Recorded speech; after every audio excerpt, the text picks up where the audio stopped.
Excellent. So I thought we might begin with a little bit of background.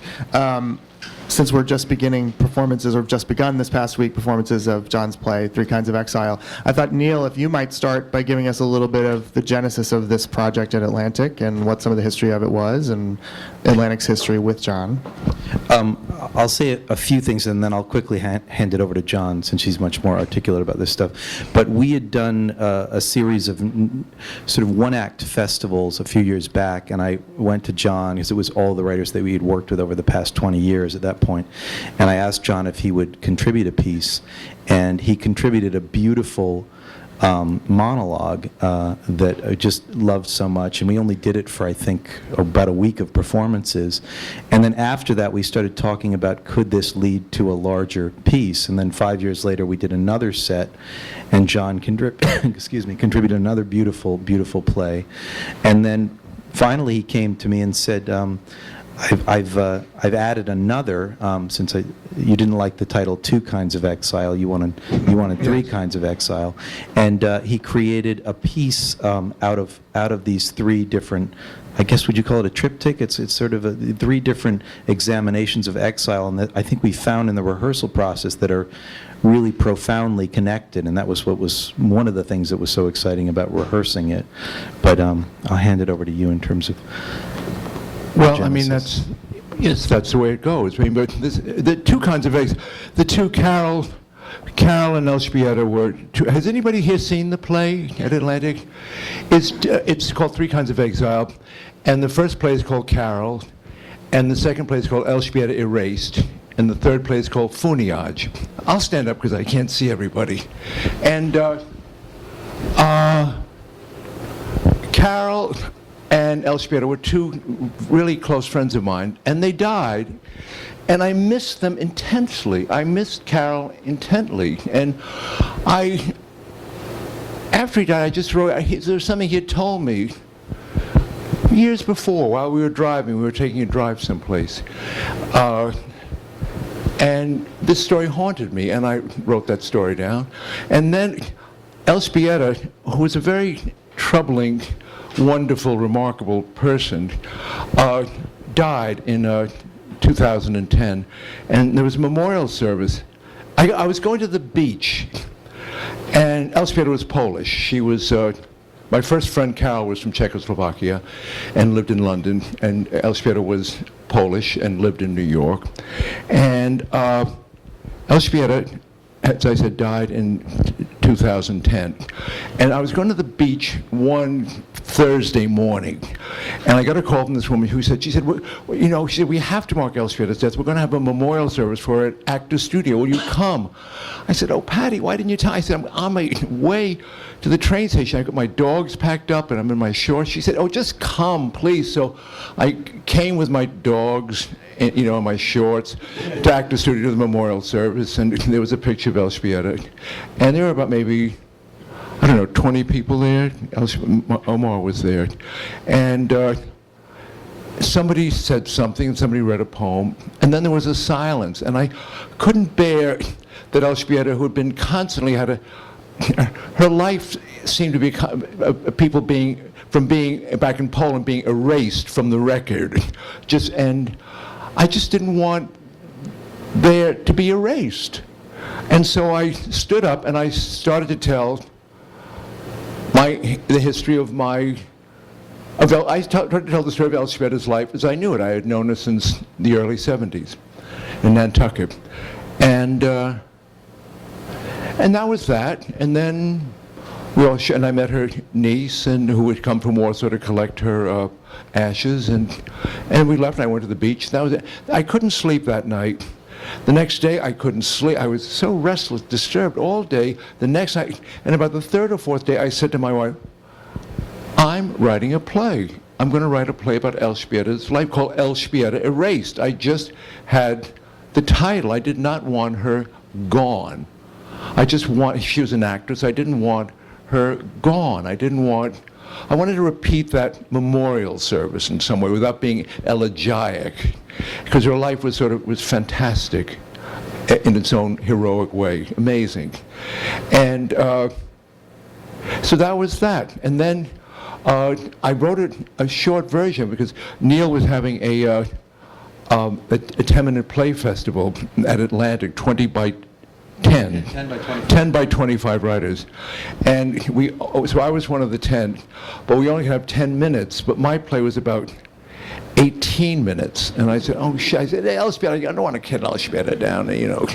And then luckily, David Mamet's play came in and was only 7 minutes. So I got like 3 minutes from him, and somebody else came in. Well, we ended up where we did the 17 minutes of the play, and Omar was in it, and I loved it. And then I expanded it. I just felt it was so juicy. There were so many things that I had left out, and then I read that play, and then we did it.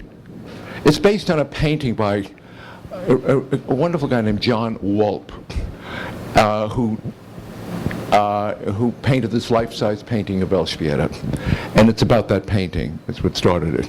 And so John was having was having a show of all his paintings up at Vinalhaven, an island an hour off the coast of Maine, somewhere in Maine. And he said, "Would you come up?" We said, "Would you, as a favor to me, would you do the play about Elspieta in front of her painting?" So I asked Omar if he would come, and he said, "Sure, okay, I'll come up." Then I said, "Who should I get to play?" Because I'm a character in the play. And I said, "Who should I get to play me?" "Oh, who should play me?" And I said, "Well, you know, it's going to Maine and get somebody up, and it's another car fare, it's another expense. I'll go up, I'll save John a car fare, and I'll read it." It was just a reading of the play. Well, we read the play twice, and I loved being in it so much that when it came back to do it, I didn't want anybody to play me. I've never been in a play. I haven't been in a play in 50 years, but this was a part, somehow being in this play talking about Elspieta with Omar, whom Elspieta had introduced me to years before and had played in 6 Degrees with her in Poland. I wanted to be in it with him. And then, as Neil said, I felt that Kinds of Exile was not a good title for a play. And I said, well, I don't know any other exiles. They're my 2 exiles. And then I realized that one of my heroes is somebody who's called the greatest unknown writer of the 20th century. Probably you all know, Witold Gombrowicz, who has meant, how many people know him? There, great. Okay, well, that's a lot. But it's he's somebody whose plays I have loved since Grove published them in the 60s or 70s, and his novels and diaries are fantastic. And he was a different kind of exile. So I decided to write a play about his life, and he is the 3rd kind of exile. And luck, I gave it to Neil, and then he said, well, let's do it. And I slept with the playwright, and I got the part.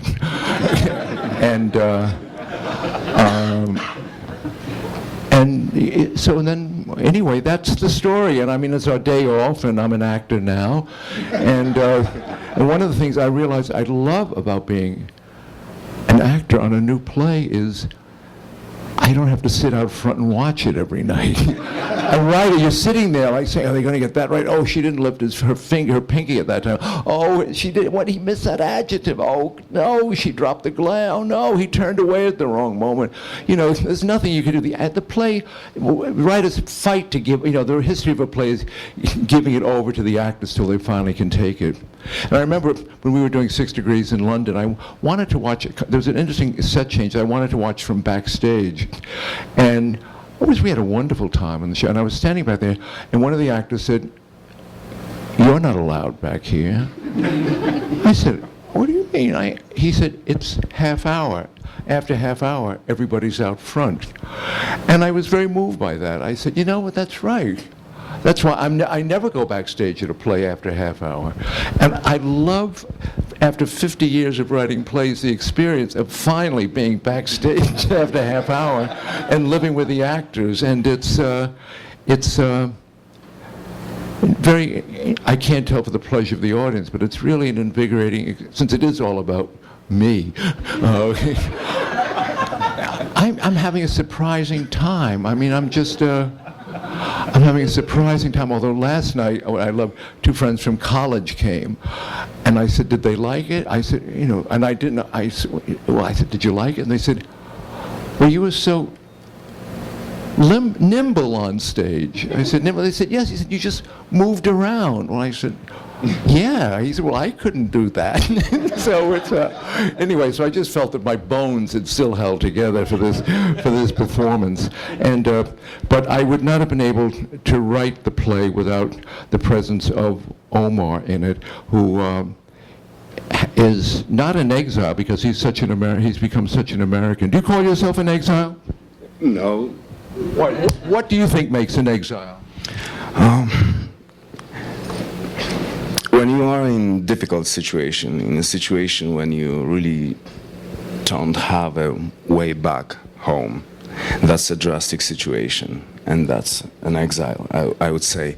But what made you say, Poland is not for me? I wouldn't say that. I still am present in Poland occasionally, writing books, promoting my performances, and so forth and so on. So I am there. But when I see Elżbieta, she was the different example.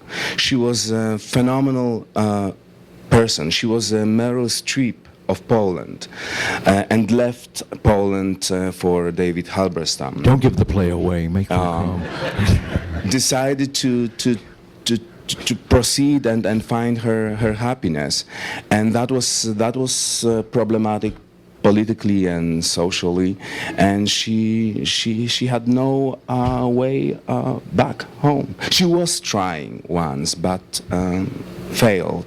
I was there. Performing at 6 Degrees of Separation, and I was seeing her trying to get into a Polish system again, a Polish friendships. After 30, over 30 years, Yeah. and she had been denounced and was not allowed back. And that was not allowed impossible. back in Poland. And that was very sad. What do you feel an exile from Africa? You're a double exile. Africa? He's the only I'm a Polish triple African. exile. He's the only Polish African I know. Are there many other? How many? Are you a dime a dozen in Warsaw? I hate competition, so I would say I'm the only one Okay. in show business. So we have to be very careful. We have to be very protective. At least of in Poland, I was born as a first dark-skinned looking fellow, not only in my neighborhood, but in the entire city. So that brought a lot of attention. At some point, I What realized... kind of attention, good or bad? Attention, it was like being born on stage. Being born in front of audience very curious, trying to get some glimpse of your reactions, trying to see how you laugh, how you cry. So interactions I have with my friends, people around me in Poland were quite intensive. But at some point I thought like, all right, so if I am in this situation, why don't I have a honorarium for it? So But is curiosity different than prejudice? It's complex again. It depends on one's approach. If I would be, I would say, too fragile or too paranoid about injustice or certain arrogance, I would be in danger. I would be really in trouble. But I love this. But what happened when you went to Africa? I was legally blonde. I thought I will melt in, I will find my people in a way, whatever I had in my head. But I found out that not necessarily. People were staring at me and saying like, oh, you are from America, don't you? And then I few years later came to New York with 10 students from Warsaw Academy, joining other 10 American students in a project for Lincoln Center. That was your first time? That was my first moment in New York City. And then I felt home. I felt totally among, let's say, my people. There was no big curiosity around me. I was one of them, one of you, actually. Can I turn the same question around on you, John, in terms of, I mean, obviously you're portraying three kinds of exile here, but is there something in common that fascinates you about that subject that sort of links these pieces to you in your own mind, or that? I don't know. I don't know whether. I mean, it sounds too pretentious to say we're all exiles. I mean, we're all. I don't know. I mean, the Garden of Eden, we get kicked out of the Garden of Eden. We've been exiles ever since. I mean, it's, I don't know. No, I mean, I'm very fascinated by, I'm fascinated by exiles because I was born in New York City. My father was born in New York City. I've lived all my life in New York City. I still live in the same house that my father built in 1930 out at the beach. And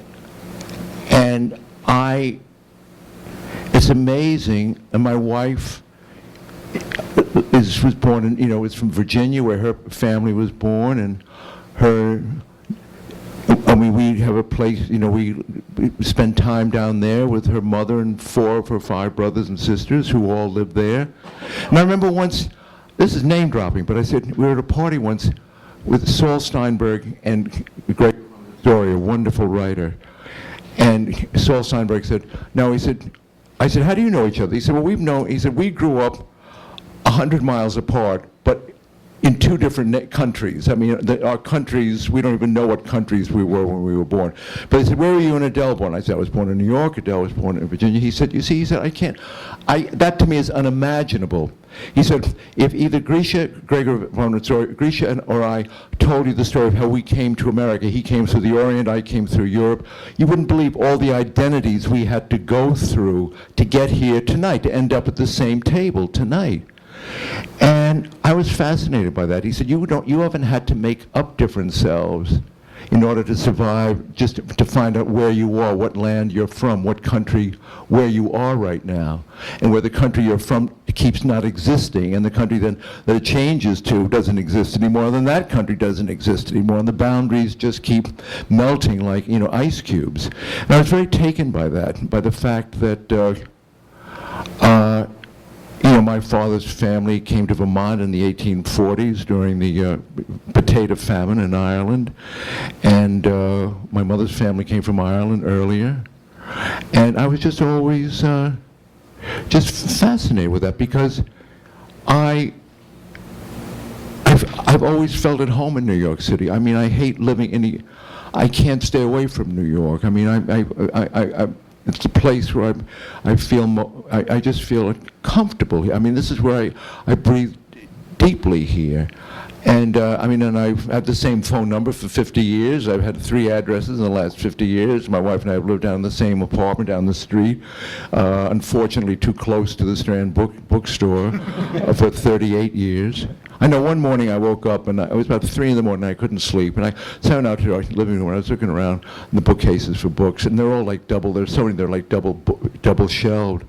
And I said, oh, this is great. And I was sort of groggy, and I said, oh, I want to get this. I took that and I held it, and I said, oh, I'll take this. I said, wait a minute, I'm at home, I have this. I said, I said, it's not that, I said, I live in the Strand bookstore. I was going to buy books I already had bought from the Strand. So, I'm going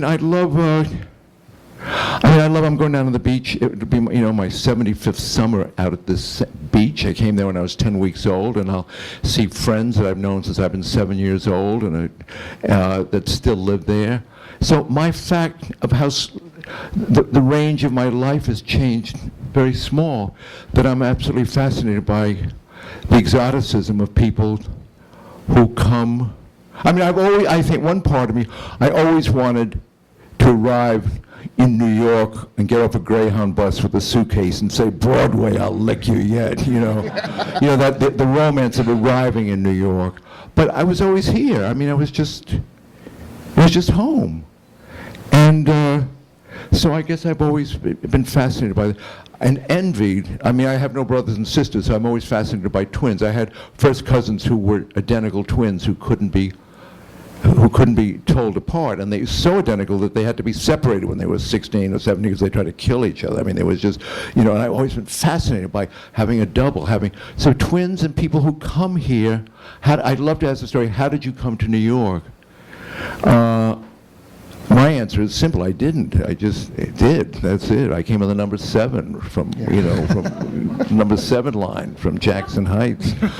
And so I guess I'm just fascinated by and envious of people who had to make a choice to come here, who weren't given the gift of being born in New York. Cool. I'm going to switch gears a little bit and ask Neil if you could talk a little bit, because John mentioned this about how, and both of you can kind of address this maybe, how different it is for you to be in a play that's a brand new thing that you've written, and how, like, in terms of a collaboration with a living writer you have in the room, what's that been like to have him both in the play and outside the play, and just to talk a little bit about that I should collaboration. leave. I don't want to hear this. Neil's very kind, so It's been amazing. It's really been amazing because, I think it's amazing because to a certain extent, both John and Omar are Well, they're both characters in the play and real play, yeah. and real people in the play. And I keep saying to John, I think he's a born actor. I'm so surprised that it's been this long. He's so wonderful in the show, and they work together so beautifully. So for me, it was just a pleasure. It didn't take that much work, actually, especially with this piece, because I think John and Omar both had a very, very clear idea of what the play was and how they wanted to do it, and it was just a matter of me hopefully helping guide the storytelling and try to, fulfill hopefully John's intentions for the play. But it's been exciting because they're 3 very different pieces, and you'll see if you haven't seen it. The third piece is tonally, and the convention of the storytelling is very different from the first 2.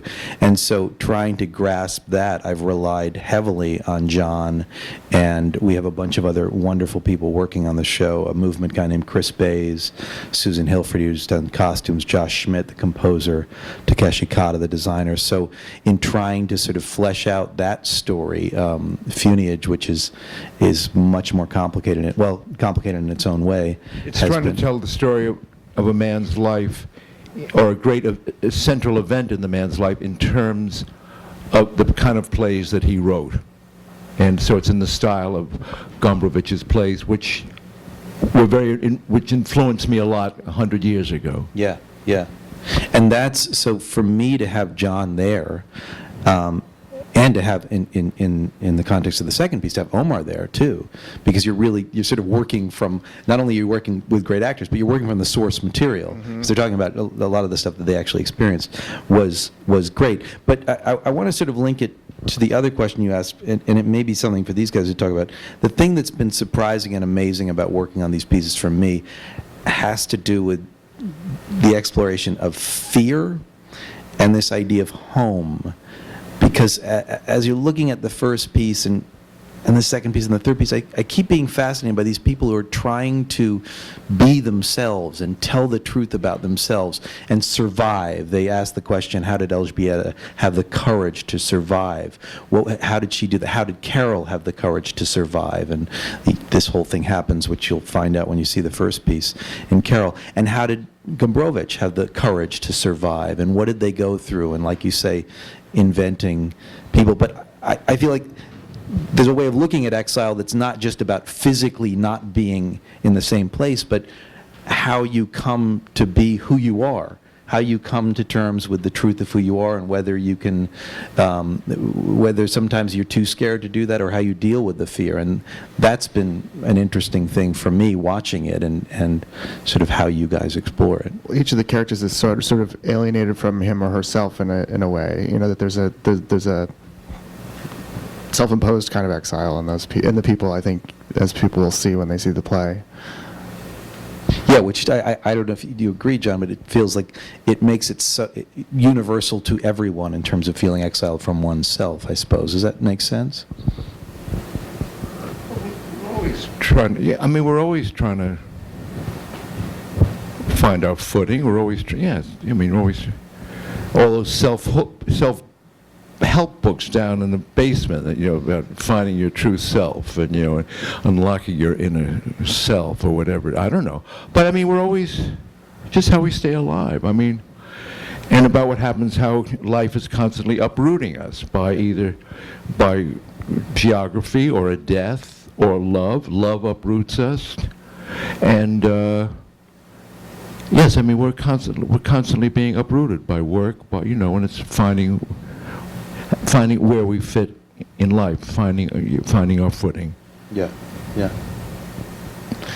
Omar, I wonder if you could talk a little bit about sort of bringing, because you come from Poland, to the extent to which you were bringing the cultural context of at least two of these pieces to a degree into the room. Did you find yourself being kind of an ambassador for the for the Polish context of the plays at all? I wouldn't dare to call myself this way. I'm trying to help. I'm proud of my Polish heritage, I would say, and I'm very happy to be some sort of help in this project, which is actually a dream project. It is a theatrical project I was looking for, something I've learned about in Poland. When I think about theater, I think about opportunities in which I can meet professional and personal experiences at once. And in this project definitely is a tremendous occasion to speak about people I knew, I heard about, I treasure, to work with Atlantic Company, a tremendous company I admire for 4 years, and to meet John Guare every day, not only for free, they pay me for it. They lost their minds. So this is a remarkable opportunity. But the thing that was great about Omar is that he provided literal I really exploited Omar because he provided literal translations of the Polish of passages that I didn't understand in the translation, and I said, this doesn't make sense. Or is it really? And so Omar and I worked very closely on locating. On literal translations of the Polish. And it was so, I mean, to have him in rehearsal, I mean, we relied on Omar for so many references, Polish references. Well, the other day somebody said, yip, there's some hooray, because something happens in the last play, hooray, and they said, and David Peter, who was so brilliant in the play, I wish he plays Gombrowicz, and he's a great actor, and he said, I hate saying hooray, it sounds so fruity. I don't know. I don't want to say. It doesn't sound. I'm Polish now. I want to be Polish. And so Omar would say stola, stola. That's stola. So it's stola. So it's now okay. That I can say stola. Hooray! Yes. But he didn't want to say yes. So it's just that. Yeah. Yeah. No. It's been, but it's also been fantastic because it just. There's something remarkable. You'll see when you watch Omar on stage because he's got kind of I would forgive me for saying this, but I feel like he comes from just a slightly different tradition theatrically, and his acting is incredible and very physical. So that's been amazing and really gets to the essence, I think, of what these pieces are exploring. So to have that in the room, I find incredible and really great. What I think is the weird thing in the play that people don't get. I don't know how we're going to find it, but the play that the people who are in the play, who are performing the play, that we play lots of different parts in it, but most of the parts, I'm playing myself and Omar is playing Omar, and that's so, it just adds it's a very, very weird, it's a very, very weird subtext to a play where the only two actors in the play are the two people in the play. Yeah. I wonder, actually, Neil, to sort of continue on that idea, that one of the things that's interesting that does kind of unite the three plays is that they're each based in some degree of direct address from either about the character that's being discussed in Elżbieta, or in the other two cases from sort of a representation of someone who's Gombrowicz is represented by David. Marty Moran talks about Carol, but each type of directive, and becomes him at one point, and each type of direct address, though, is sort of different? I mean, how did you guys? Can you talk a little bit about sort of navigating the different storytelling techniques from piece to piece, and whether what that is? Because with direct address, it's such a unique relationship to the I think audience. it's always a hard question, and we were talking about it with Martin and John. Sometimes the pieces are contextualized in a way where you know exactly who the people are and who they're talking to, and other times it's more like Shakespeare. It's a person seemingly talking to the audience or to the gods or whatever. But John, you had said something interesting, because we were remarking on the fact that many of John's plays, or quite a few of John's plays, have direct address. And you said something that at a point when you were writing, you felt compelled to turn to and I can't remember exactly how you described it. Do you remember? Because it was sort of helping us define that relationship when somebody is talking to the audience of what, because it's always an interesting question that actors asked, but you answered it in the context of a writer. Well, that's why I hate naturalistic theater. There's that fake fourth wall. I mean, we're there. That's, to me, what makes theater is that we're doing it. It's the illusion that we're only doing it, this one performance only for you. As we're giving this talk tonight, it's only us being here. And if it's taped, when Jesse shows it, sells it on Strand's website, yes, the bootleg, yeah, it'll be a different experience, because it'll be people watching us. Us watching each other. And I know when I was writing Blue Leaves, it just happened that I just said, well, the people on stage know this. I mean, they know, they lived it. They know this information. It's us in the audience that doesn't know it. So why don't they just stop and tell us what we need to know? I mean, it just seemed to be a shorthand instead of tortuously trying to find, ways to figure out all the exposition, to say, remember that time when you were born? Remember that day that you and I were married? And remember that I came down the aisle and you put a ring on my,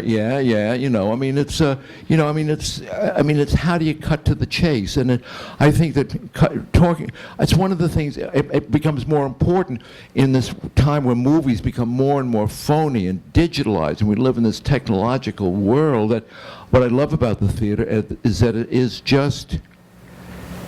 a formalization of this on a platform where it's us doing the play for you only tonight. We're talking back and forth to each other. There's a wonderful moment in the play where Omar asks a question and the answer is obvious, but the audience calls out the answer, and that to me is when that happens. It's just wonderful. This interaction is great. But that to me is the part. I mean, I just think that theater is all about immediacy, and I hate that illusion that there is a wall there and we're watching that. The theater to me is about. The theater is about showing off. The theater is about heightened. It's about a heightened approach to life. Yeah, but you can't get lazy. And I mean, I think now too many.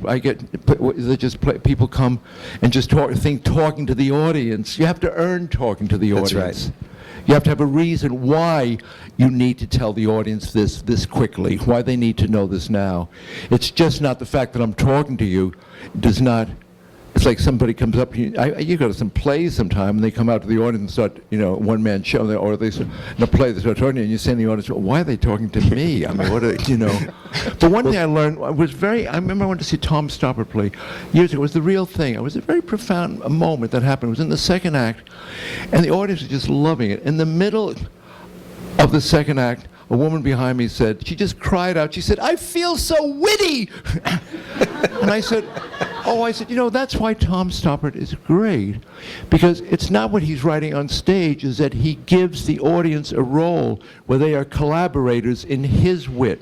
Right. We are not there watching Tom Stoppard showing off. That's right. His gift is to involve us in his showing off, where he's just one beat ahead of us, and sometimes we can feel, I would have said that if I just had the moment, or I knew that, right. But I love that woman. I realize that we go to a play not just to sit there neutrally, but when we go to a play, we in the audience are given a costume. We are given a role. We are given a part to play. We are told who to be for that performance. And it's funny that John's mentioning that, because that's been one of the inherent questions we've been asking in all three pieces is,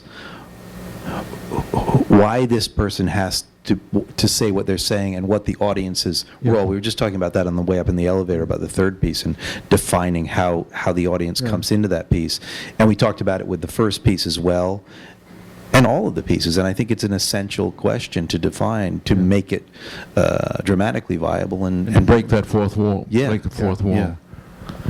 We've got just a little bit more time. I thought I would take some time to open up for questions from you guys. Right If there are there. any. You Yes. saw the play. You saw it. Oh, I Oh, did. be kind. No. Just lie. Gushing is that we approve of gushing. I'm going to be like Omar. I'm going to start weeping because there's two things I'd like to comment. One, Omar and Mr. Guare, you have brought to the American public one very small, tiny word. It is not lodge, the way Americans pronounce it. Wutch. I went home skipping. L-O-D-Z in Yeah. Poland is And wutch. the reason was that I didn't know your background until Are the... you Polish?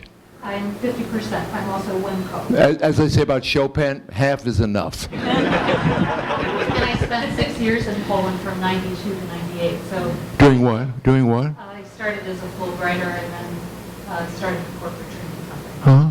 It was a remarkable time. Yeah. But I also wanted to comment, I wanted to really dive into this collaboration that we had. But I also wanted to make a comment. Three Kinds of Exile is very appropriate because Poles believe in milk if you never get a dozen roses, you get 1, 3, or 7. So my point is you got it. And the political part that you got is so difficult. So I wanted to know, when you talked about working together, did you actually share political views? Did you share historical views? Did you share some of that information? Or had you done your... No, because the history is before, the history in the play happened before Omar was a baby. Well, It's, yes, But, right? but there's so much more of the post, period Yeah. that was in the play. I mean, the way Poles had to deal with reality. I mean, it was there in part 2. I saw it. And it's I learned that from Elżbieta. okay. All right. I learned it from her. All right. So yeah. And I learned it from, and Omar learned about America from Elżbieta. And we learned about, I mean, Elżbieta was just a common link in a number of people's lives. I had met her.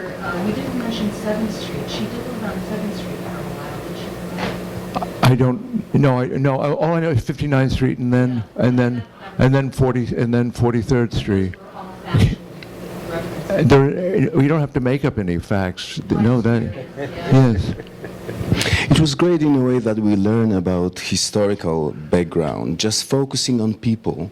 Just when you get closer to Andrzej Wajda and you see what he did, you will get a sense why. You will go further and see broad landscape, political, difficult landscape. And this is how we But I think in discovered. America and in England, it's possible to live a life removed from a political surroundings.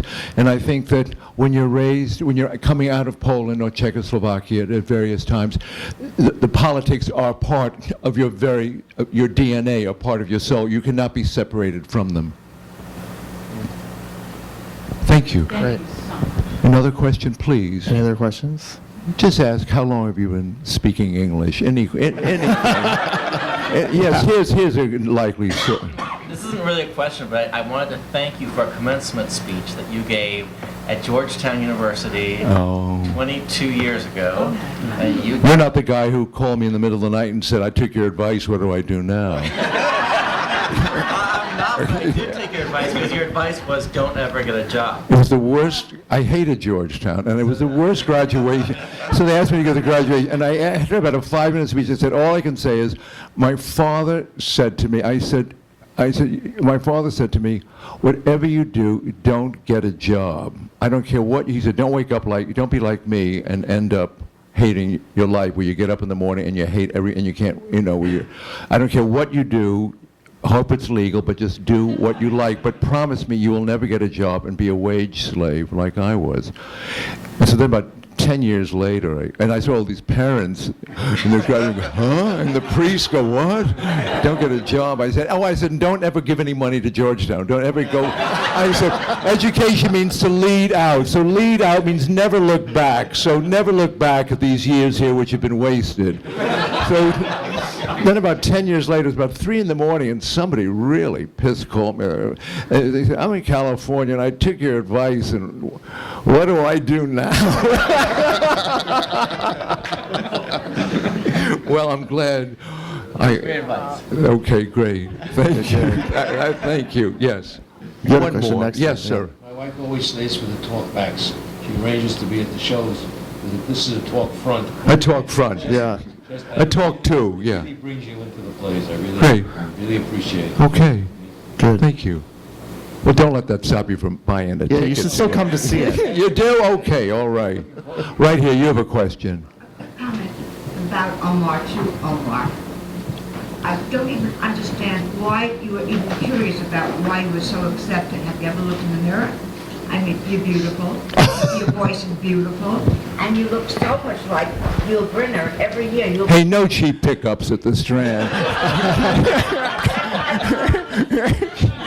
Then when I heard you actually translated from the Polish, I said, oh, he's authentic. If we record this, I need this tape.